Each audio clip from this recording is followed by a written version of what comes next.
Infelizmente eu terei que fazer esse vídeo para ajudar essa querida irmã que encontrou aqui no Ministério da Reforma um lugar para desabafar, contar o seu problema. E eu deixo aqui guardado, mas não exponho a pessoa porque estamos diante da mídia, não é bom, né? Mas a gente tem a responsabilidade, pelo menos eu procuro não ficar em cima do muro, não gosto, sabe, de me esquivar em assuntos mais delicados. Quer dizer, não quer dizer também com isso que eu vou acertar sempre, pode ser que em algum momento eu me equivoque, mas graças a Deus aqui no Ministério da Reforma é um dos poucos canais que os inscritos falam mais do que o pregador. Eu tenho visto os comentários dos inscritos nesse canal e daqueles que não são inscritos, que acompanham esse trabalho, tenho visto fazerem comentários brilhantes, comentários em pontos, comentários em pequenos pontos, em pequenos detalhes, que nem eu prestei atenção, de maneiras que o Ministério hoje da Reforma, ele é composto por ilustres homens e mulheres, jovens. Já vi jovens aqui falar coisas que eu nunca vi um jovem ter valor na congregação.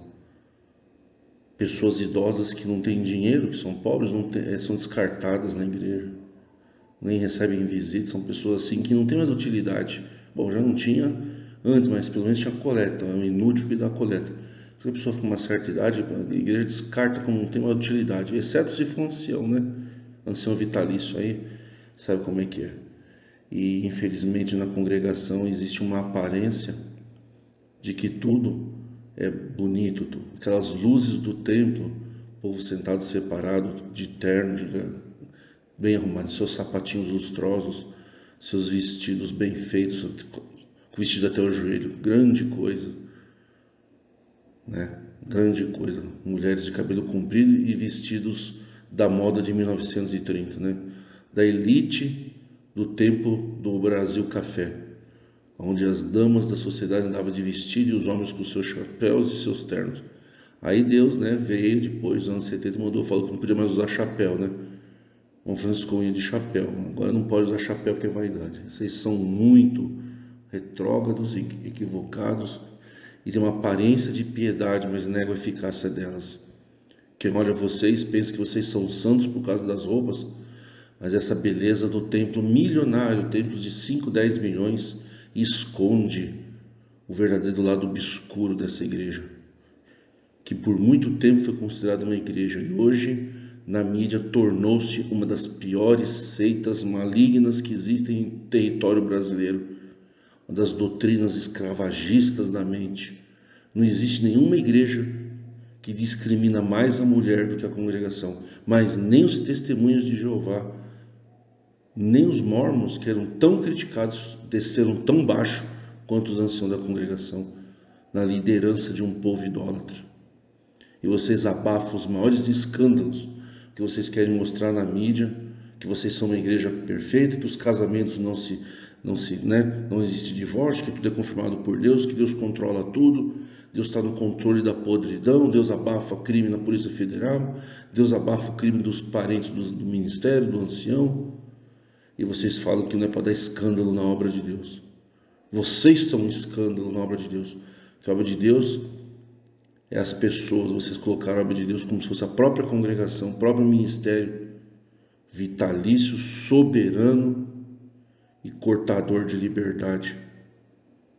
E o que eu infelizmente terei que falar aqui é um assunto desagradável, mas infelizmente é um assunto que vocês que estão apodrecidos no orgulho, afundados na lama da hipocrisia, não têm coragem de falar na igreja, porque isso assustaria o povo. Mas vocês sabem que tem, é que vocês são fingidos.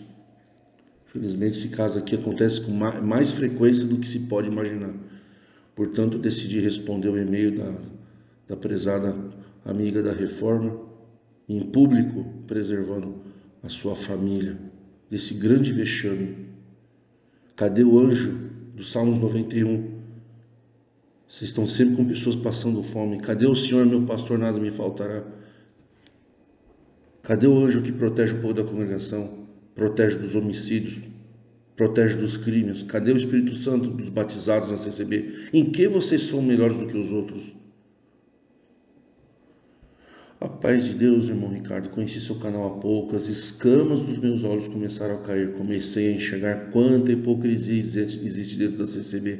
Nasci e fui criada lá dentro, filha de cooperador, me batizei aos 18 anos, fui auxiliar de jovens, sou organista, casei aos 27, hoje tenho 19 de casada, 2 filhos de 18 e 13 anos, músicos, que crio de uma forma diferente a que eu fui criada. Parabéns para você, irmão, por proteger teu filho daquilo que você foi vítima, dessa podridão doutrinária de discriminar mulher, do preconceito e de chamar as pessoas de filhos do diabo só porque não são da CCB, não são filhos de Deus. Sofro há anos porque aprendi que não posso me divorciar se não ocorreu adultério. Meu marido é eu não vou falar a nacionalidade, é porque dá a impressão que está praticando uma discriminação por causa da cidade que ele vive. Meu marido é um sem caráter, eu vou pular a questão da região que ele mora, é sem caráter material e espiritual. Não temos relação de marido e mulher há quase 8 anos. Ele diz que não tem problema, mas não procurava ajudar, procurou uma vez médico, desistiu do médico. Aí eu achei que ele era gay, eu estou pulando o e-mail, tá, gente? Porque ele tinha o hábito de masturbação. Vários pensamentos povoavam a minha cabeça, de uns anos para cá tudo surgiu. O WhatsApp, ele é viciado em WhatsApp, celular, tem senha, as crianças não podemos tocar no celular dele. Eu sempre cobrando essa atitude, ele resolveu falar a senha. Um dia desse eu aproveitei que estava dormindo, mexi no celular, realmente a senha estava correta. Porém, a tela inicial do WhatsApp continuava bloqueado. Confesso que o meu interesse era só o WhatsApp, mas resolvi ver o YouTube que ele havia desbloqueado. E como dia diz o ditado, quem procura acha. E inúmeros vídeos de animais de várias espécies, abre aspas, transando, um mais nojento e repugnante que o outro. Fui falar com ele a princípio, ele negou, depois ele confessou e me disse que não era pecado nenhum. Pediu o divórcio porque a irmã dele diz que ele tem essa conduta desde moleque. Morava na roça e transava com animais. Só agora que me contaram. Agora vem a pior parte. Tenho que passar pela humilhação de detalhar meu sofrimento de anos aos irmãos machistas que vão falar para eu aguardar Deus fazer uma obra. Me ajude, por favor. Deus te abençoe sempre. Amém. Recebo a tua saudação e passo a orientar, primeiramente na esfera jurídica, depois na esfera da religião. O termo jurídico é zoofilia, que também pode ser chamado de zoofilismo ou bestialismo, ou coitus bestiarum, que é a prática de satisfação sexual com animais. Aí nós temos o crime de zoofilia no Brasil.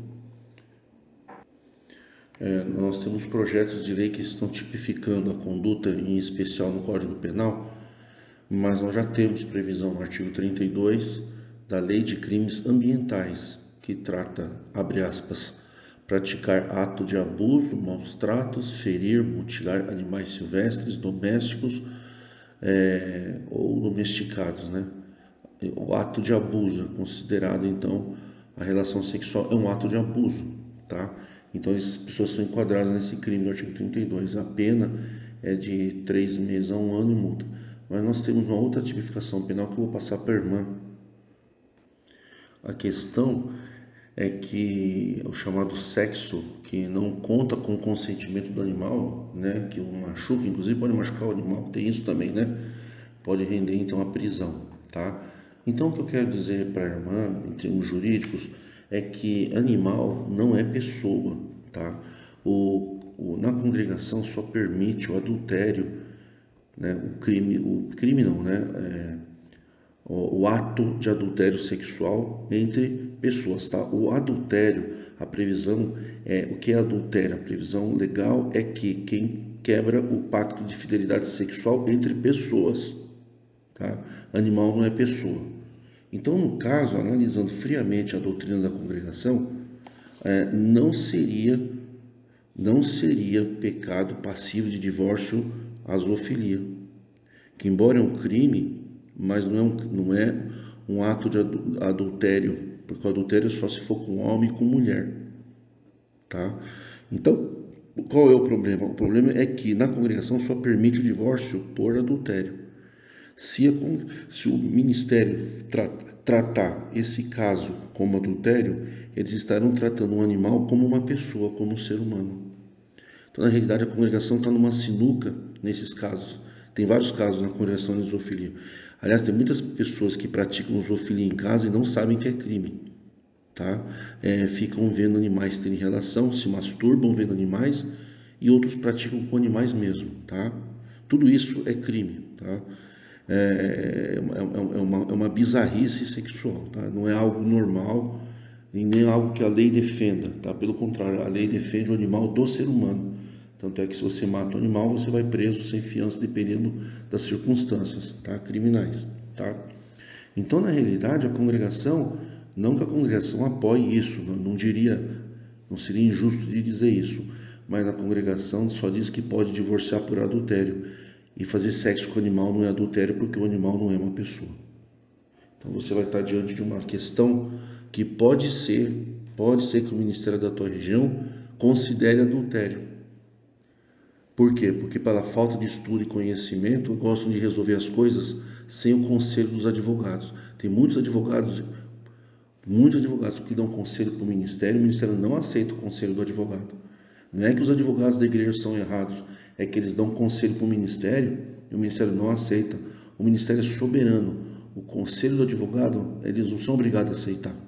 Por isso que eles fazem muita ilegalidade dentro da igreja, inclusive discriminação da mulher. É óbvio que os advogados que estão atuando, estão na ativa, eles não podem ser cúmplices, né, dar conselho que é favorável à discriminação. Responderiam, inclusive, no Tribunal de Ética da OAB. Então, às vezes a gente tem uma confusão, né? Pensa que é o advogado que está falando, e são cúmplices, não é isso. O conselho eles dão, mas infelizmente o ministério não aceita. Porque eles dizem que Deus mandou discriminar a mulher. Então, nesse caso aqui, então diante, só tem uma saída para o ministério, tratar o animal como ser humano. E o problema que nós temos também, um conflito de normas aqui, é que na congregação, o ser humano não tem direito a nada. O que o ser humano tem direito dentro da congregação? Basta ler o estatuto. Todos aqueles que se batizam na congregação e que dão coletas não têm direito a nada de nenhuma espécie, sob pretexto algum, em tempo algum. Então não existe o direito, as pessoas não têm direitos. As pessoas na congregação não têm nem cidadania, não tem registro, não tem legitimidade, e ainda diz que na congregação, em 1961, que diz que não é filho de Deus quem não é batizado no CCB, diz que na congregação não existe irmãos e amigos. São seres, né? Não existe irmãos e amigos. Depois fala paz, Deus e irmão, né? Mas não existe irmão. Você pensa que está saudando o irmão, na realidade ele não é teu irmão. Na congregação não tem parentes e amigos. Então, o animal ele tem direitos, né?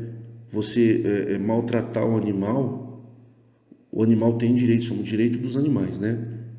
Inclusive tem aí algumas ações judiciais no Brasil onde o chimpanzé ou alguns animais estão entrando através de seus advogados, né? A família está colocando o animal como titular da ação através de um representante advogado para lutar por direitos, baseado na lei, inclusive, hein?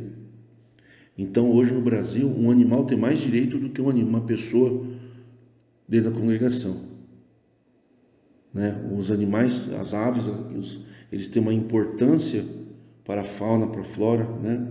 Para o equilíbrio da natureza, as baleias, né? E na congregação nós somos inúteis, não temos utilidade nenhuma. Tá, no mundo, aquele que pratica violência contra a criança, que é o crime sexual, eles têm direito a um advogado pelo Estado, o próprio Estado paga. Na congregação você não tem direito a advogado para nada. Só a instituição e o ministério tem advogados, e advogados dos bons, hein? De carreira, brilhante, sumidades do direito, que a gente que está começando na advocacia tem que respeitar, não tem o que fazer. E o povo da CCB é tratado de inútil, entendeu? O ministério no relatório e o povo nas portas dando dinheiro. Então, é uma cena que quando a irmã fala no começo do teu e-mail que os seus olhos começaram a se abrir, e depois no final do teu e-mail, tá? Você diz que a pior parte vem agora que é a humilhação, aqui a irmã está errada, a irmã está em contradição. A pior parte é ser cega, irmã, tá? A irmã sabe que são machistas, os olhos estão se abrindo. A primeira coisa que a irmã tem que fazer é ir na polícia, denunciar o teu marido. E outra coisa, como o crime, a irmã teve notícia agora, a nulidade, a anulação do casamento é até 2 anos. Mas nesse caso, mesmo depois de 19 anos, a irmã teve conhecimento do fato anterior ao casamento, que é crime, que já praticava crime, através da sua cunhada, que soube que quando era jovem já tinha prática de sexual com animais, tá? Então a irmã só teve conhecimento agora. Então a lei vigente atual é a que vale, e não de 20 anos atrás. E como a irmã teve conhecimento desse fato novo, que é algo anterior ao casamento, cabe um pedido de nulidade. Então a irmã tem que comparecer na delegacia de polícia, tá? Se for o caso, a irmã procura um advogado, a irmã vai na defensoria pública ou vai na faculdade da tua cidade, que tem se a irmã for pobre, né? Se não tiver dinheiro, vai na faculdade da tua cidade que tem um núcleo de prática jurídica. Eles podem defender sem te cobrar nada, tá? Ou vai na OAB da tua cidade, ou vai no Ministério Público. Uma dessas opções a irmã vai ser atendida. Conta para o promotor de justiça, ele vai te ajudar. O promotor de justiça, ele pensa nas pessoas. Eles ajudam, são excelentes profissionais. Eles têm um atendimento impecável, tá? Faz a denúncia e dá o nome da tua cunhada e manda intimar ela para ela ser ouvida. Ela não pode mentir na polícia nem no Ministério Público, senão ela pode ser, ela como testemunha não pode mentir. Ela pode responder criminalmente por mentir, ela não pode omitir, tá? E informa esse fato que o líder da tua igreja, né, não tem previsão doutrinária para manter a irmã com a sua dignidade, com liberdade na igreja. Depois disso, a irmã vai falar com os anciãos e já diz, ó, já fui na polícia, já fui com o Ministério Público, estou esperando só saber o que vocês vão fazer.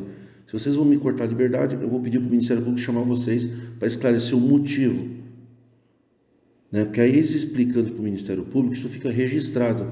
E outros casos de irmãs vítimas disso, e pode, infelizmente, também tem casos de mulher também que pratica zoofilia. Irmãs e irmãos, né? Vamos chamar assim. Ou a vítima do cônjuge zoofilista, eles podem começar a registrar as queixas e o Ministério Público vai cruzando os dados. Até eles começarem a entender como é que o Ministério trata a mulher que tem um marido que faz sexo com o animal e não pode se divorciar porque não é adultério, porque o animal não é pessoa. Tá? O animal não é pessoa, então não cabe o crime de adultério ou o ato de adultério. Aí o Ministério vai ter que tratar o animal como pessoa para te dar liberdade. Vai cair em contradição, contra a lei, contra a lei. Ou vai ter que falar que a irmã não pode divorciar e tem que orar a Deus e ficar casada com um zoofilista, né? É ridículo, né? Agora, a pior parte dessa história é a irmã falar para mim, sendo minha amiga, minha inscrita, minha seguidora, falar para mim que a irmã vai passar por humilhação, detalhar seu sofrimento. Pergunto, por que a irmã vai fazer isso? Para ter liberdade na igreja? A irmã duvida, a irmã quer apostar comigo que o ministério vai ficar do lado do zoofilista? A irmã quer apostar comigo que a irmandade vai ficar contra a irmã? A irmã quer apostar? Então vai. O que a irmã tem que fazer? A irmã tem que ir na polícia, procurar a OAB, Ministério Público, sem dó, e pedir uma medida restritiva para que o seu marido fique afastado da tua casa. Se tiver parentes homens que possam te dar proteção, peça ajuda para a tua família.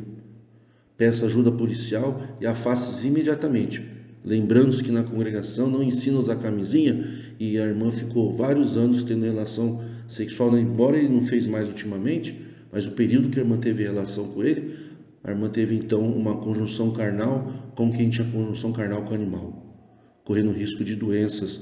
Isso cabe um grande processo em favor da irmã.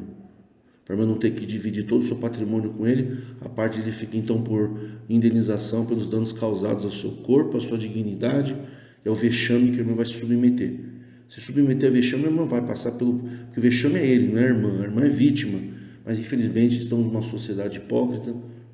Mas é mais hipócrita dentro da igreja do que aqui fora, viu, irmã? A irmã vai ser amparada por muitas pessoas de bem.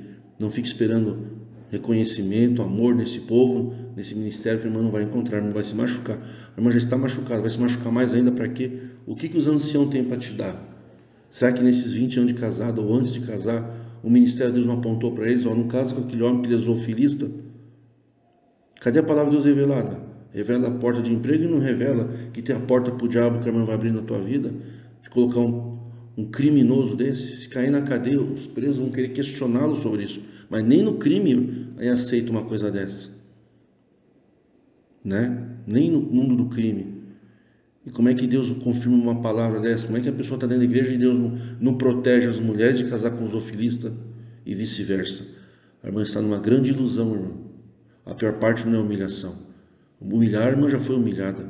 A pior parte, irmã, é ficar dentro de um lugar assim sinistro desse, que diz que Deus revela tudo e nunca revelou isso. A irmã acha certo isso? Não, irmã, proteja o teu patrimônio, proteja os seus direitos, vá na polícia imediatamente, viu? Não tenha medo, mas ande sempre com homens da família, tá?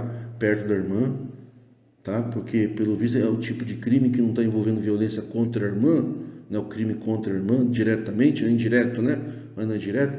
Então provavelmente não seja uma pessoa violenta de crime que ameaça a integridade da irmã, que na congregação mulheres que são ameaçadas de apanhar, elas têm que ficar orando a Deus para Deus mudar o coração até que o cara mate a mulher e mate os filhos, né? É assim que funciona na congregação. Aceite o meu conselho, volte o áudio, ouça de novo, não preciso repetir, viu? E peça a nulidade do casamento, tá? E a irmã manter o patrimônio com a irmã, que é um direito seu, e vá na OAB, peça ajuda, que a Ordem dos Advogados do Brasil, viu? Pode te ajudar. Agora, como eu não sei, eu não sei que cidade que a irmã é, mas pelo que eu estou vendo aqui, né? Mas é um pouco longe onde eu estou. A irmã pode dar até o meu nome como advogado que eu estou orientando a irmã, viu? A irmã pode pegar meu nome na internet, José Ricardo Adan, OAB, São Paulo, 400.322. Pode falar que eu, como advogado, tenho fé pública para dar esse conselho para a irmã diante de toda a irmandade da congregação, viu, irmã? Que eu não estou cobrando nada e não vou cobrar essa mensagem, qualquer orientação, mas a irmã vai na OAB e pode dar o meu nome, esse advogado pediu para eu vir aqui, se precisar de alguma informação, podem procurar por ele. A OAB vai me chamar, porque eu tenho 3 OABs, é fácil me achar.